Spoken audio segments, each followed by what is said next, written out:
بسم اللہ الرحمن الرحیم۔ میں آج آپ کو بتاؤں گا کہ حضرت آدم علیہ السلام کا واقعہ کس طرح بیان آیا ہے۔ شروع کرنے سے پہلے ہمارے ویڈیو کو آپ سبسکرائب کر دیں اور بیل آئکن پریس کر دیں۔ حضرت آدم علیہ السلام سب سے پہلے انسان ہیں جن کو اللہ میاں نے دنیا میں بھیجا، اور سب سے پہلے نبی آپ ہیں۔ آپ ہی کی اولاد ساری دنیا میں پھیلی۔ آپ کا ذکر قرآن پاک میں 19 بار آیا ہے۔ جب اللہ تعالیٰ نے دنیا کو آباد کرنے کا ارادہ کیا تو اس نے فرشتوں سے کہا، میں دنیا میں اپنا ایک نائب خلیفہ بنانا چاہتا ہوں۔ فرشتوں نے کہا، اے اللہ، تو دنیا میں ایسے شخص کو نائب بنانا چاہتا ہے جو دنیا خراب کرے اور خون کرتا پھرے۔ ہم تیری تعریف کرنے کے ساتھ تیری تسبیح اور پاکی بیان کرتے رہتے ہیں۔ اللہ میاں نے فرمایا، میں وہ باتیں جانتا ہوں جو تم نہیں جانتے۔ اللہ میاں نے حضرت آدم علیہ السلام کو سب چیزوں کے نام سکھا دیے۔ پھر ان کو فرشتوں کے سامنے کیا اور فرمایا، اگر تم سچے ہو تو مجھے ان کے نام بتا۔ انہوں نے کہا، تو پاک ہے، جتنا علم تو نے ہم کو بخشا ہے اس کے سوا ہم کچھ نہیں معلوم۔ پھر اللہ میاں نے فرشتوں کو حکم دیا کہ تم آدم کو سجدہ کرو، تو وہ سب سجدے میں گر پڑے مگر شیطان نے سجدہ نہیں کیا۔ اس کا ذکر پہلے بھی آیا ہے۔ اللہ میاں نے حضرت آدم علیہ السلام کو کہا، تم اور تمہاری بیوی جنت میں رہو اور جہاں سے چاہو کھاؤ پیو، مگر ایک خاص درخت کے متعلق حضرت آدم علیہ السلام کو منع کر دیا کہ اس کے قریب بھی نہ جانا ورنہ تم بھی ظالموں میں سے ہو جاؤ گے۔ اس طرح اللہ میاں نے حضرت آدم علیہ السلام کا امتحان لیا کہ دیکھیں یہ ہمارا کہنا مانتے ہیں یا بھول جاتے ہیں اور شیطان کے بہکاؤ میں آ جاتے ہیں۔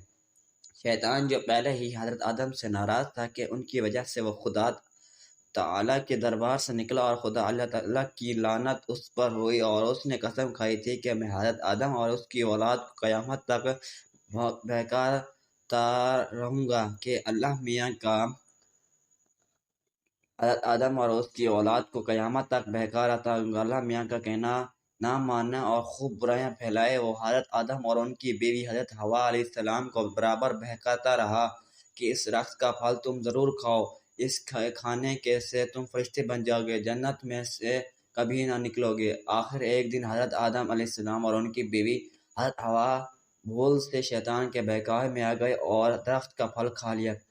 پھل کھاتے ہی دونوں ننگے ہو گئے اور جنت کا لباس ان کے بدن سے غائب ہو گیا اور وہ جنت کے پتوں سے اپنے بدن کو چھپانے لگی۔ اللہ تعالیٰ نے حضرت آدم علیہ السلام سے کہا، ہم نے کہہ دیا تھا کہ اس درخت کے پاس بھی نہ جانا اور شیطان کے کہنے میں نہ آنا اور وہ تمہارا دشمن ہے۔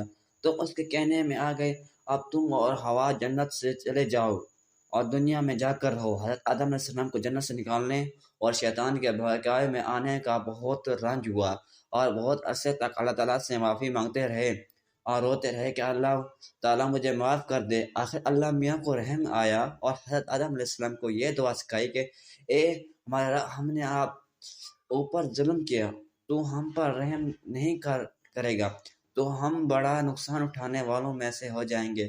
تو حضرت آدم علیہ السلام نے یہ دعا گرے گڑا کر مانگی، اور اللہ میاں تو بہت رحم کرنے والے ہیں۔ جب کوئی بندہ گناہ کر لیتا ہے اور سچے دل سے توبہ کر لیتا ہے کہ اے اللہ، یہ گناہ تو مجھ سے غلطی سے ہو گیا، آئندہ ایسا نہ کروں گا، تو وہ معاف کر دیتے ہیں۔ چنانچہ حضرت آدم علیہ السلام کو بھی اللہ تعالیٰ نے معاف کر دیا اور پھر کہا کہ تم اور تمہاری اولاد دنیا میں رہو، اور یہ بات رکھو کہ جب تمہاری طرف سے کوئی نبی صلی اللہ علیہ وسلم میری ہدایت لے کر تمہارے پاس آئے تو اس کا کہنا حکم ماننا، جو میرے بھیجنے ہوئے نبیوں کا کہنا مانے گا اس کو پھر کوئی نہ معاف ہوگا اور نہ غم ہوگا، اور جو لوگ میرے نبیوں کی بات کو نہیں مانیں گے اور تمہاری باتوں کو جھٹلائیں گے تو وہ دوزخ میں جائیں گے اور ہمیشہ اسی میں رہیں گے۔ اس کے بعد حضرت آدم علیہ السلام اور حوا علیہ السلام دنیا میں رہنے سہنے لگے، خوب جی لگا کر اللہ کی عبادت کرتے رہے۔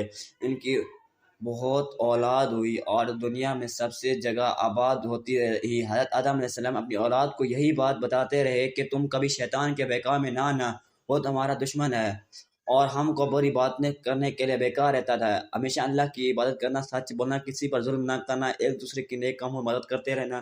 آخر کار حضرت آدم علیہ السلام نوح علیہ السلام زندہ کر کے وفات پا گئے۔